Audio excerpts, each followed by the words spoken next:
Hey guys, how's it going and welcome back. So we're out here with my 2005 Toyota Echo, and today the wife and I were in North Bay doing some shopping as per usual.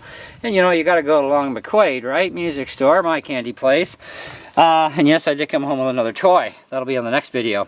But anyways, in the meantime, our AC went down on us in the car while we were out, because it was working perfect when we left the house. It's like, oh, because it's like 30 flipping degrees Celsius out here, right, before the Humidex.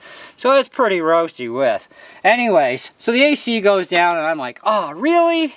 We just got that all replaced like, I think 2 years ago or something. Cost well over $1,000 It was almost a $2,000 bill for everything to be redone. Anyways, pretty expensive, but I'm going to pull this plate as best I can. Now, in behind this plate, down below, man, the Japanese make great cars, but they never thought ahead when it came to the compressor. So it's down below here, okay, and it's going to be exposed when garbage is flipping down the highway. We live on sandy roads as it is, you know, because we're out in the country, right? So, anyways, I thought, well, maybe it's just a fuse, right? So I thought, all right, well, we'll just, you know, change the fuse, you know, check the fuse and change it. And sometimes fuses can blow, and they don't look like they're blown. However, in this case, well, it didn't look blown and it wasn't blown, but I replaced it anyways for giggles. And then I thought, wait a second.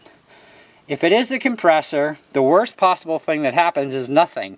This is not going to work. So I have a can of silicone spray, okay? And it's just regular silicone spray you buy at any automotive place. And so I sprayed the plates on the compressor without it running, okay?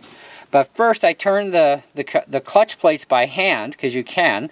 So I knew they weren't seized up, which is good, because if they're seized, this is not going to work for you, okay? But they were moving, but they were sticking too, right? And enough that there wasn't enough power or spin to get them to move free enough to turn the compressor on and off for the AC. So I sprayed them, and then I fired up the car, and then the whole unit, of course, will spin as it's supposed to. And then I hosed it down really good for about 10 seconds or so, straight streaming, with the car running and those plates flying around. And lo and behold, our AC is back and running.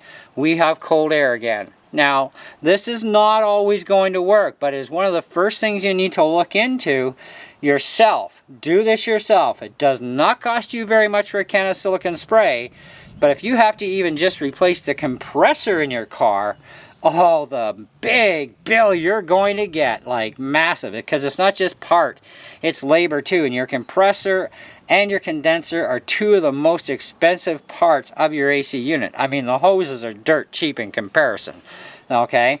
And then, of course, you'd have to get it refilled and so on, right? But do take a look into this if you are having AC issues. Maybe you've had an AC issue. It could be even a year down the road. You know, check those plates and you'll be able to see them plain as day right in front of you, and you can literally turn them by hand without the engine running, because you don't want to get your fingers in there when the engine's running, because that's dangerous, okay? So don't do it when the engine's running, right? But turn the plate, and if it rotates, spray the snot out of it. Give it another little turn by hand if you want to, or just fire up the engine, because that's all I did. I fired it up, and then I hosed it down some more while it was running to make sure there's a lot of force and everything's going to move along, and I know I'm getting lots of fluid on there. And yeah, now I got freezing cold air again, so now I can freeze to death and catch hypothermia while it's 40 below or 40 above outside, or 30 above, or whatever, right? Anyways, thanks for watching. Let me know in the comments below what you think of this little fix. It works, you know, it can work for you. It's not a guarantee that it's going to help, but for a cheap investment of a can of silicone spray, if it fixes your problem, like I said, even if it's been 6 months or a year down the road, you know, AC units are expensive to fix in cars. Try it. It might just bring it all back to life for you, you know. So, I mean, this was an outage for a couple of hours, you know, and it's kind of like, well, let's try this, you know, because there was no way I was going to invest money into replacing the entire AC system again. You know, it's only been a couple years since we had it done.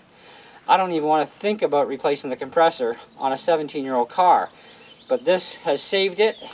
We'll see how long it lasts for, and but at least now I know to keep a better eye on that, especially living out in the country with all that dust kicking up all the time at your vehicles. That's hard on vehicles, you know, not just your AC compressor. It's hard on anything under the hood. So, you know, give your car a bath under the hood once in a while too if you live out in the country, because it really hurts to keep the dirt and grime away from your engine as much as you can, and things stay running better longer. Anyways, thanks for watching. Catch you on the next one.